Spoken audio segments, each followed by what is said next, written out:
What's up, guys? Welcome back. This is the second episode of BTJ Sports. I'm TK. I'm Blake. Missing Jay today, missing Joe. But it's all good. We're going to push right through it. So, first topic of the day, can the 2026 Jags avoid a regression this year? What are your inputs I on think that? there's definitely some multiple points you have to cross when it comes to talking about how to avoid the regression for 2026. Yes. Obviously, things take a turn with Cohen's second year. Mhm. So they do have tape on the offense now. Exactly. He'll definitely have to evolve game to game faster than he did last year, which I think he can do fine. I don't think he had any issues with that last year. I think so, too. I think that he was really good at having plays in the beginning of the game Right. that looked like crap plays. Exactly. That they had no purpose to them. They didn't work out. Looked like a bad screen. They're a bunch of head scratchers. I mean, just me watching the game, too. Like, you're sitting there, it's third and mid, and then you're running a dive up the middle. You're like, dude, what are you doing? Yeah. I mean, with that same motion behind. Yeah. I mean, I don't. But I think that a lot of those plays, I'm not. For sure, I know it was against Seattle. The second quarter first quarter we ran a really bad screen, and it was set up to it just was terribly ran. It didn't look great, but you could tell that it was a setup to run it in the opposite side. Later in the game, it was a setup play to look like it wasn't meant for anything, and it came back, and I honestly think it resolved in the one touchdown we scored that game. But I think he was really able to confuse the defense in ways like that by showing, a play that didn't look like it was worked out, and we wouldn't go back to it, and then we would go back to it later in the game, and it would result in a touchdown or put us in position to score points. So I think I think Cohen will be just fine evolving from game to game to make sure that doesn't happen. And then on the player standpoint, the one thing concerns every team out there is definitely the players' health. Yeah. Can our players stay healthy? Do we have depth? I feel like that's really important when we're in the OTAs right now to make sure we build up that depth, make sure we keep the right guys, and 100%. Because I feel like that's something that we lacked a little bit when our DBs went down.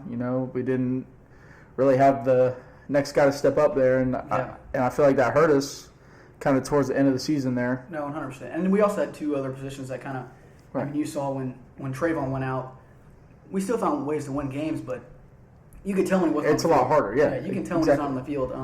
I do think that one player that kind of shined out when it came to coming in as a backup like that was Ventrell Miller, though. Right.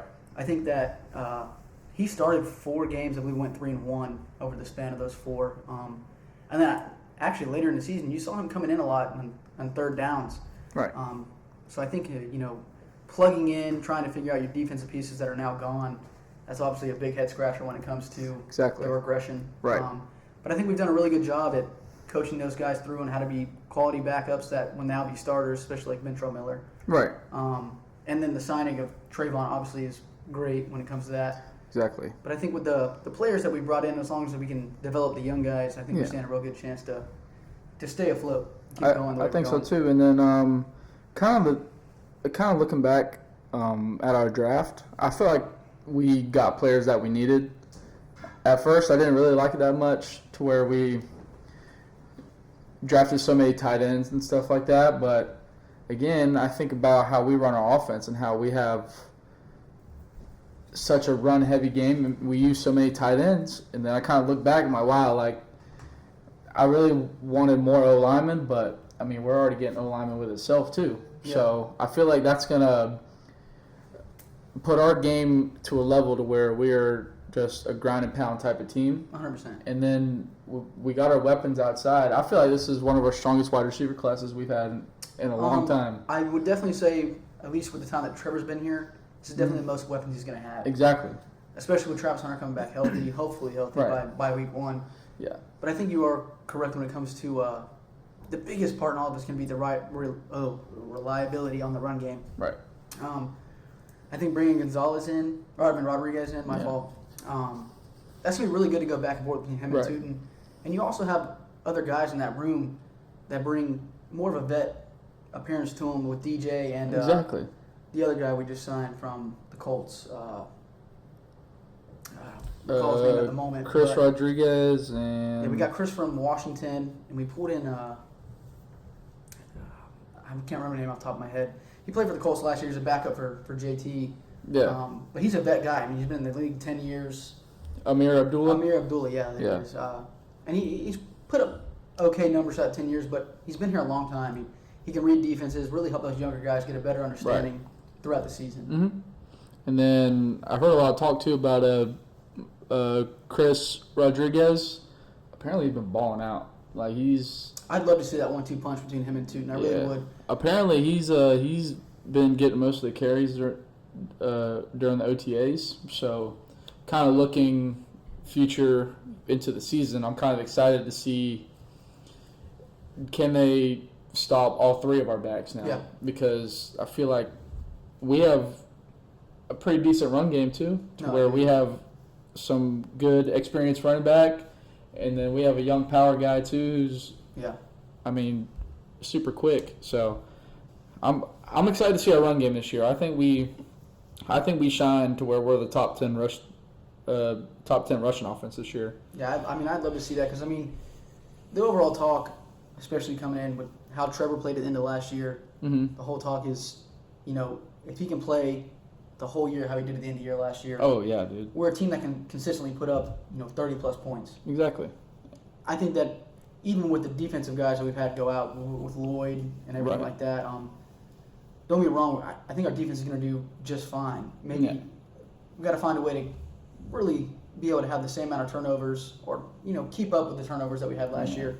But I think even if we have a few less, we're going to be a team that wants to go out and score. Exactly. I think that's our memo this year is to go out and score as many points as possible. More than we did last year. Beginning of the season, we struggled to get the offense going. And that was a lot to do with Cohen coming in first year. Right. And Udinsky. So I think having all three of both of our coordinators and Cohen coming back for sophomore year is going to do us good in that role. I think that Trevor Lawrence can make that leap, back into the MVP conversation. I think so too. I think I think he's going to have a really good year this year. Like I said, our wide receiver room. To the untrained eye, it doesn't look too fancy, but we got some weapons, man. And then people like Parker Washington, and then had a sophomore slump year from BTJ, and I think. I think they really turn around this year. Yeah. Also with an up and play for Travis Hunter, hopefully, like I said, back from injury in time. But I think that even when it comes to 13 personnel, they start talking about, what's your wide receiver in 13 personnel. Right. I think that's kind of what stands out for us is we have multiple receivers that can go in 13 personnel. Exactly. Because we're not built on a team that has one wide receiver one. Exactly. That's just not how our scheme is set out. I think our scheme is set out for everyone to have their own role in that scheme and kind of shine in their own way. Yeah. But I think that can really produce what receiver are you going to double up on? Exactly. You pick one guy to double up on, you double up on BTJ on the end. Jacoby's going to eat the middle. Exactly. Travis Hunter can eat the other side. Parker Washington can do what Parker Washington does. Exactly. I see a lot of elusiveness in our offense. Right. I think that's really going to help us evolve. I think as well, if we learn how to master our run game, that'll open up a lot more opportunities for Trevor to really let it rip this year. No, 100%. Because, with us lining up in like a 2-3 tight end set, we look like we're so run heavy. Throw like a little play action in there, you know what I mean? Yeah, definitely give the defense a different look. Exactly. One play can result in a win or a loss. So, exactly. I think it definitely opens up the window.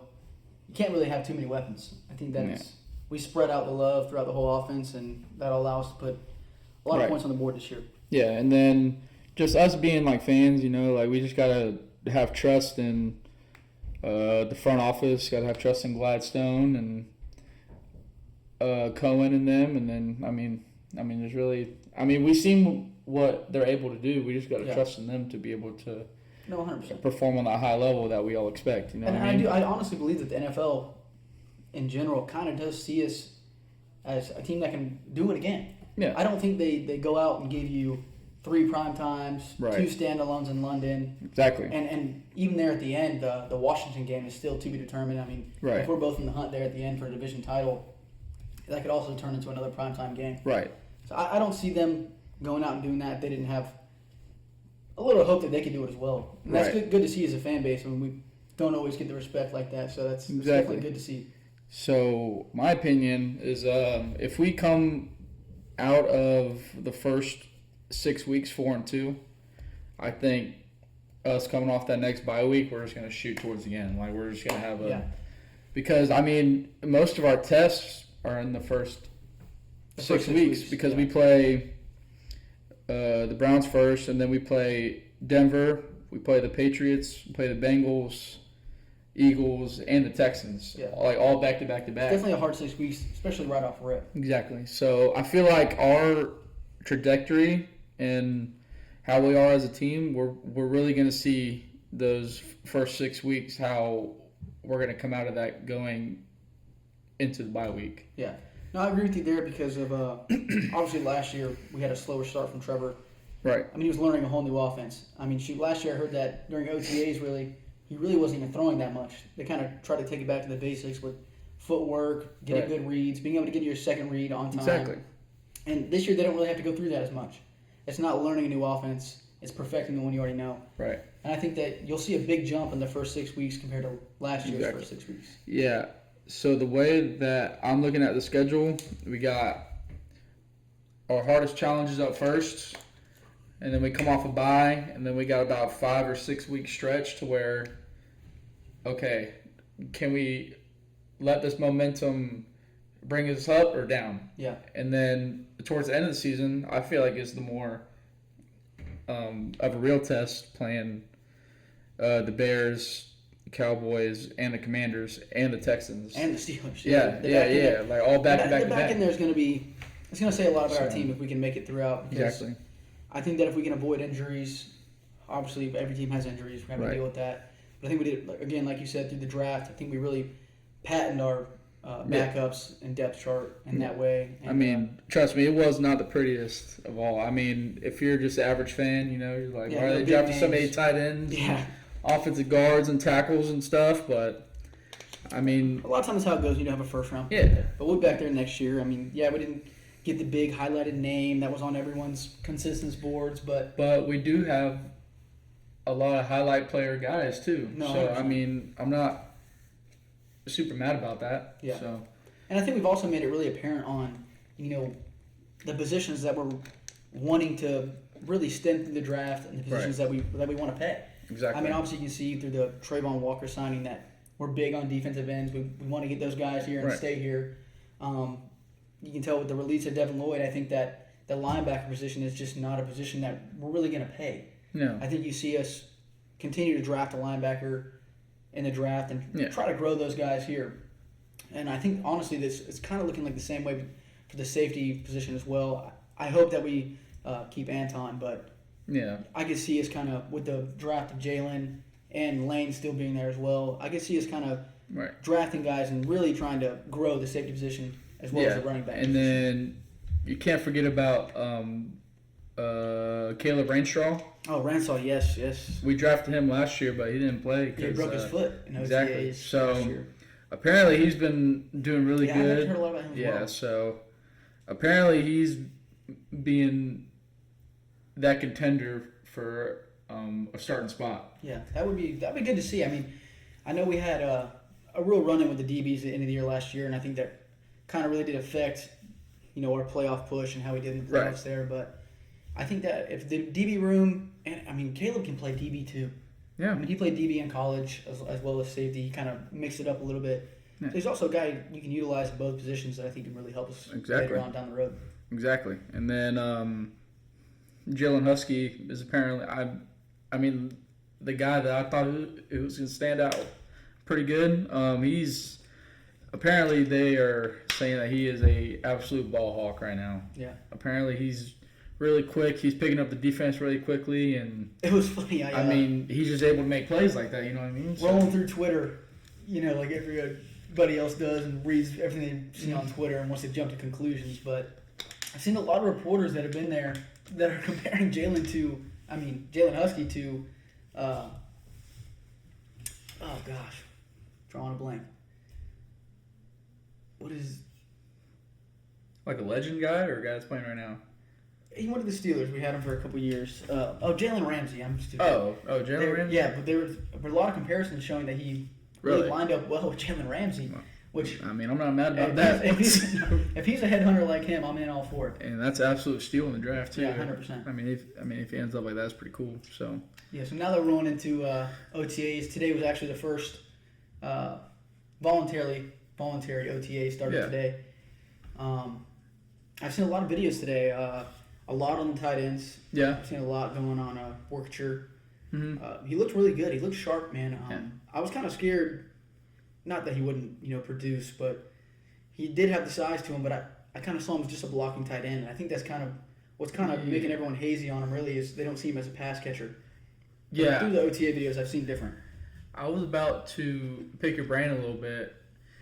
I wonder if Gladstone and them, just kind of in the back of their mind, like, hey, let's get a absolute unit tight end and let's really master the run game. Yeah. Dude, I think in my head I was thinking that, yeah. With Borkature and Quentin Morris.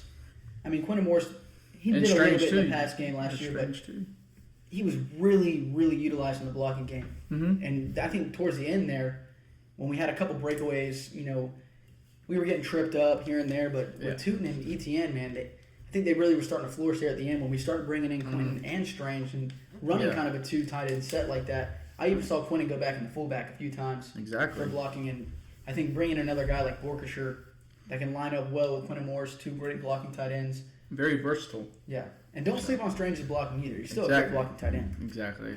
I love me some Strange, man. He's good. So, Travis Hunter, he's obviously not on the grass right now. But actually, I saw him on the grass today. Yeah, you did? I did.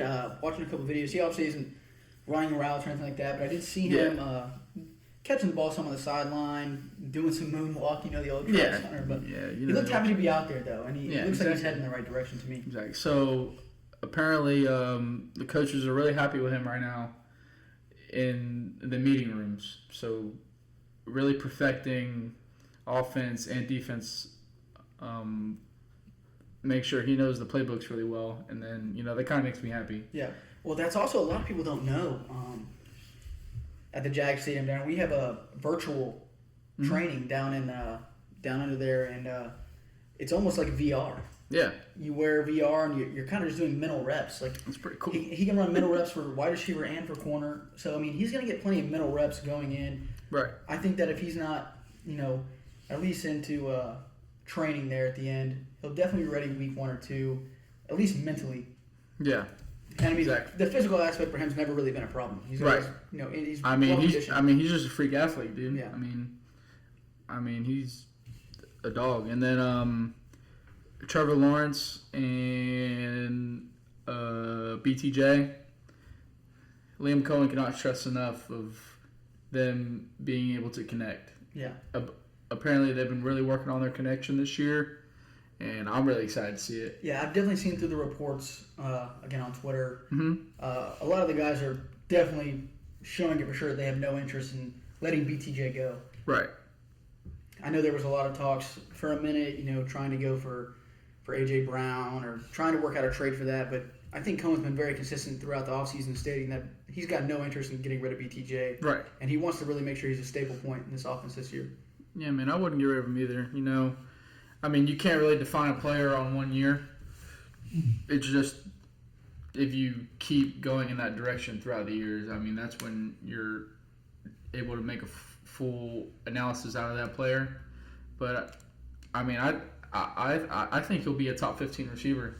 Yeah, I'd love to see it. I'd love to see another 1,000-yard season out of him. Mm-hmm. Even with that trade even coming up, I don't see a reason to go out and pay another receiver and have a guy in a rookie contract that is capable. Yeah, the only reason why you would want to trade a guy like him is just for draft capital. And the Jags history. Like, we don't have the best capital. And then I feel like that'd be the only reason why would we even trade him. But I feel like he is going to be a big focal point this year and probably the biggest question mark this year. Yeah, I'm the next guy up that'll say I love BTJ. I'd love to see him do it again. I really have high hopes for him this year. I think he can make a good comeback. Exactly. So I think the big focal point this year is starting off with a super strong, and then just being able to carry through that the whole entire year. Yeah, just maintain. Yeah. I think it's a great word to use for this season. Exactly. Really. It's just maintaining what we were able to do at the end of the season last year. Yeah, because I feel like with the Jags, I feel like we always win and lose in clumps. You know?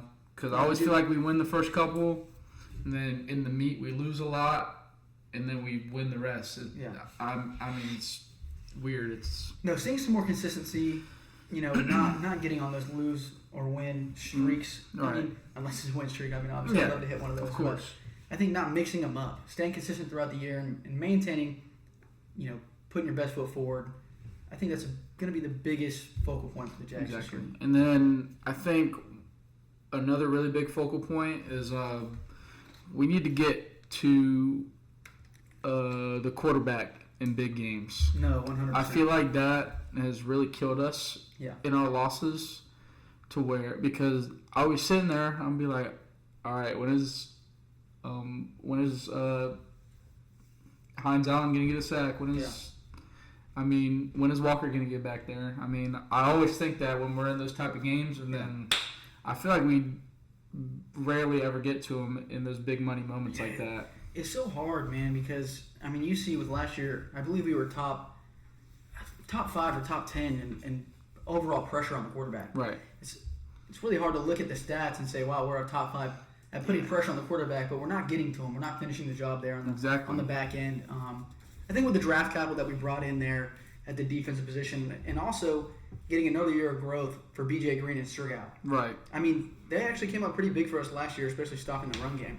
But I think that, another year under their belts, bringing in some fresh competition that are young and hungry, can only push that whole DN room more. And I think that's going to be a really big focal point that we're going to have to see is our D-line, because we play some absolute monster quarterbacks this year. Yeah, we do. A lot of big names this year. You got Bo Nix, Drake May, Joe Burrow, Hurts, Lamar.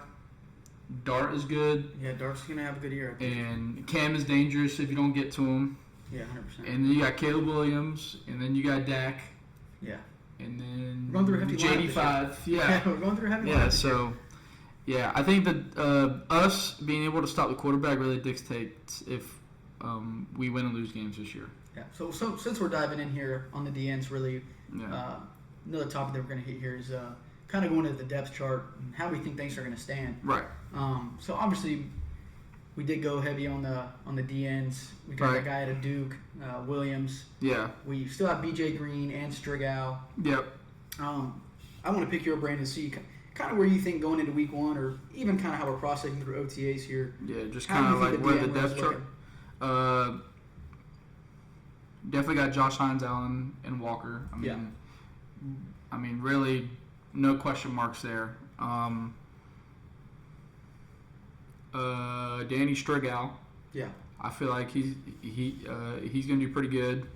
And then we drafted an edge rusher, Zach Duffy. Oh, yeah, out of Washington, correct? Yeah. Mm-hmm. Yeah. And then we also drafted Wesley Williams, DN. Yeah, out of Duke, correct? Yep. Yeah. Yep. And I watched his tape. I feel like he'll be able to be that relief guy for Hines. And 100%. I mean, you know that BJ's going to be the backup for Trayvon in my eyes, 100%. And for instances, I even see, high pressure third downs. Right. Trayvon moving over to defensive tackle. Yeah. In some instances, and we just need some absolute power to get back there. Yeah, and we'll see who they throw in over there. I mean, right now, I'd like to say B.J. Green's probably the front runner on who they would throw it in there if Trayvon got moved to defensive tackle in some scenarios. But I wouldn't be surprised if you see Williams or Duffy make a push for that. I mean, it's great having those young, hungry guys in there. Exactly. And I'm not upset with the more the merrier when it comes to that position. Can't beat fresh legs.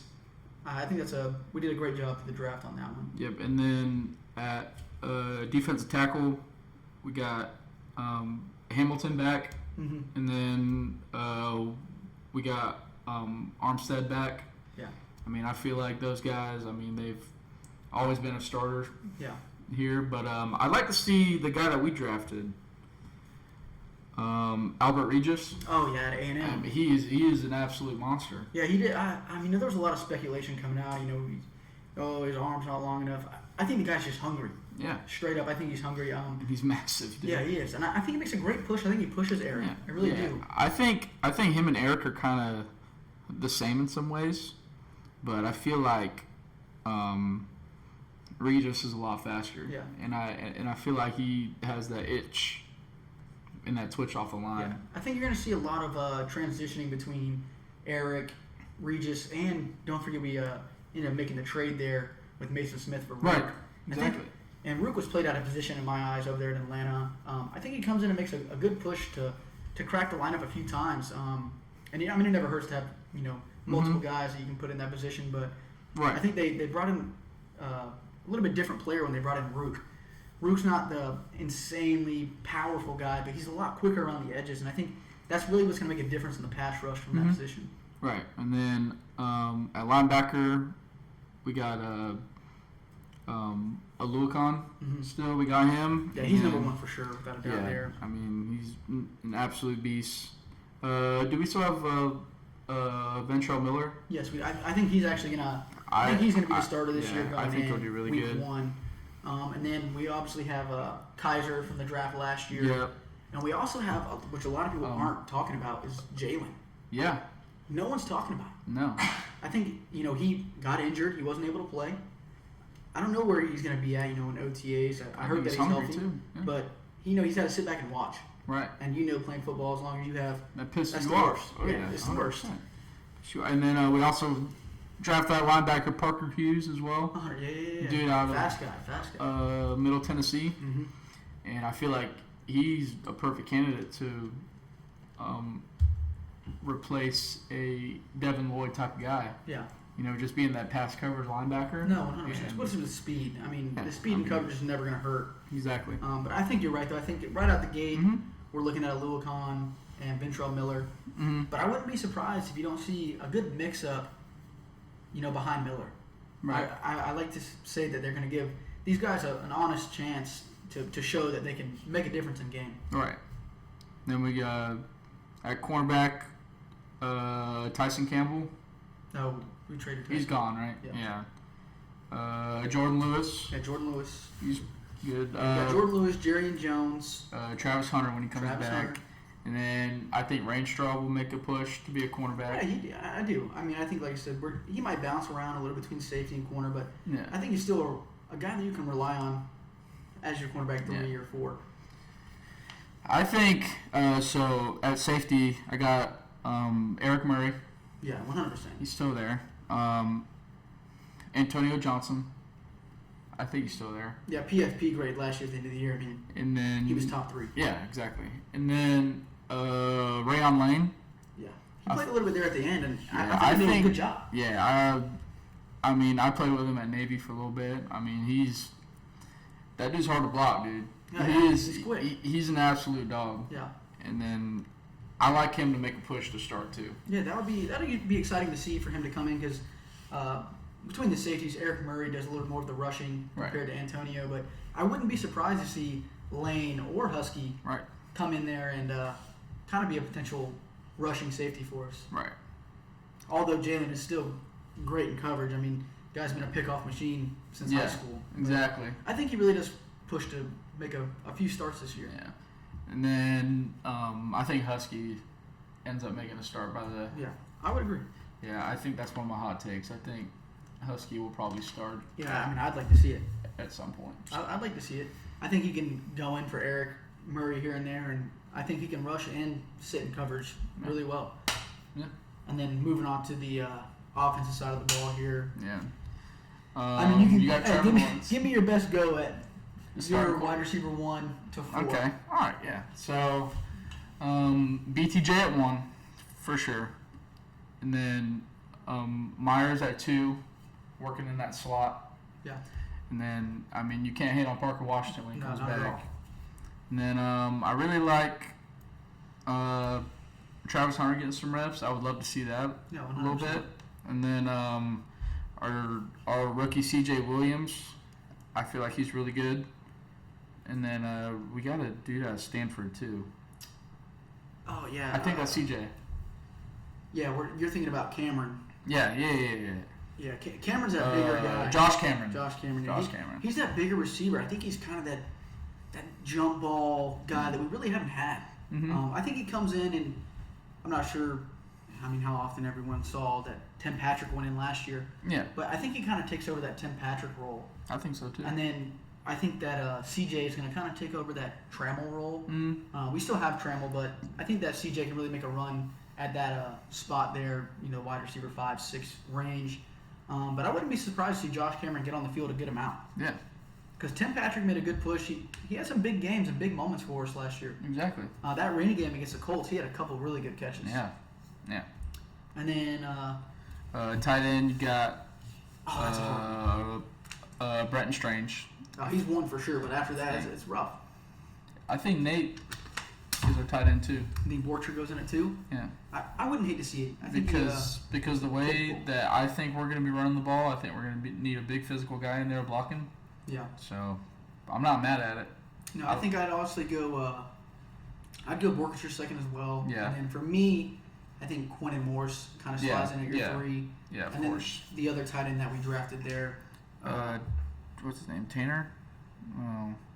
Yeah, just Tanner. Tanner, I forget his last name at the moment, but Koziol. Yeah, Tanner Koziol. I think that he'll kind of slot in at that 4 spot. Yeah.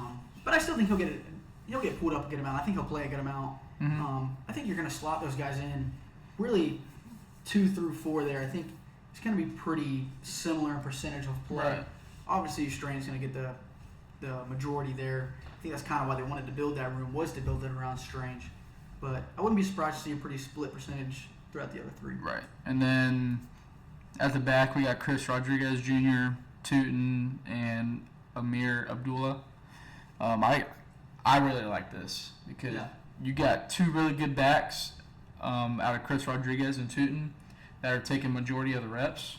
And then you got a guy like Amir that's going to kind of guide them and kind of teach them stuff because, I mean, he's been in the league for like 10, 11 years, I think. Yeah, he definitely has. I play that vet role, Exactly. He'll get some carries, but I think he's more. Exactly. He's going to teach those guys a lot. Yeah. Definitely more of a locker room kind of mentor type of guy. And we can't forget about third down. Yeah. Quinn Allen. I mean, exactly. That dude was a blocking machine for pass rush. Can't get mad. No, and he actually ran the ball well when he ran it last year. He didn't get the most carries, but some of the really third and long yards. Right. He got to run the ball quite a few times, which obviously the defense opens up a little bit for the run there. But I still like some of the things he did when he had the ball. But when it comes to blocking, I mean, for me, he's the guy you're sitting out there on third down. Exactly. He can catch well, and he just blocks too good not to put him in there.